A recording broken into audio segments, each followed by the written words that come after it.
আসসালামু আলাইকুম গাইস। আশা করি সকলে ভালো আছেন। আলহামদুলিল্লাহ আমিও ভালো আছি। আজকে ঘুরতে আসলাম। কই ঘুরতে এসে এত কইতে পারি না মই। আমি থাকতে তোমার কেন বলতে হবে?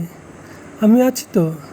হ্যালো গাইস, আজকে আমরা ঘুরতে আসলাম কাপাসিয়া উপজেলার আড়াল বাজারের কাছে নবনির্মিত মাদুলি রিল্যাক্স রেস্টুরেন্টে। পরন্ত বিকেলে সূর্যটা দেখে আমি সত্যিই মুগ্ধ। সাথে তুমি আছো, তাহলে মন ভালো হবে না? এটা তো হতেই পারে না। এই সুন্দর পরিবেশে হঠাৎ করেই একটা ক্যাপশন মাথায় চলে আসলো।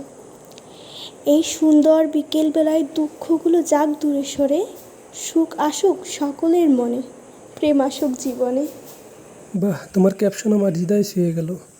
এমন পরিবেশেই তো ভালোবাসা যায়, বারবার ছুটে আসতেও মন চায়। এভাবেই সবসময় পাশে থাকো আমার। এভাবে সারা জীবন ভালোবেসে যেও, আর নতুন নতুন জায়গায় ঘুরতে আমায় সঙ্গে নিও।